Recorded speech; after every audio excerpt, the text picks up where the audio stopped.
Hello, I'm going to show you how to replace the torque converter clutch solenoid and the power control solenoid in the transmission of a 2003 Buick Park Avenue with the 3800 Series 2. And first thing that you got to do underneath the hood is disconnect your battery ground cable. Make sure no juice is connected. Then you need to come over to the other side. I tore all the air filter system out of this as best as I could. And then there's an electrical plug-in that goes into the transmission. As you can see, here's our transmission. And I've already got the pan and everything off. There's an electrical harness that you have to unplug that goes into the top part right in here. You'll have to unplug that. And then you also need to get your shift lever cable disconnected, which is this here, and it has a little plate. Let me see if I can get to that plate. Here we go. So this plate right here has to be disconnected. It's just 2 bolts. Make sure that you have your car in neutral and lift it up in the air so that way you can move the wheels back and forth. Disconnect this plate. And then after that, we come underneath, and you, like I said, this thing is up in the air, so you can see I've got it up on jack stands, different jacks and stuff, so it's all up in the air.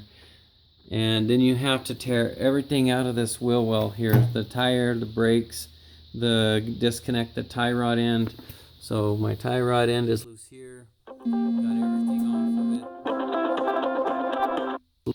And the only way to get this pan out is by disconnecting the steering linkage from the rack and pinion. You can see I disconnected it right there. You got to slide the boot up, pull out that 11 millimeter bolt, slide that off, and then you can lower the whole subframe.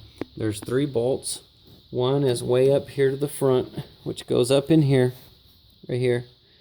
And so you have that one, you have the one in the back, there's that subframe bolt that ties in up here, and there's one right next to it. There's 3 on the driver's side.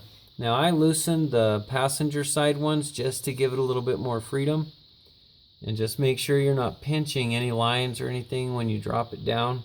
Slowly drop it down until you can get the pan out.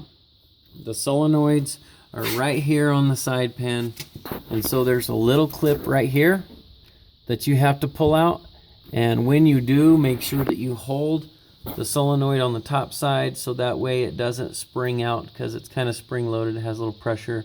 So you slide that out and the solenoid just wiggles out.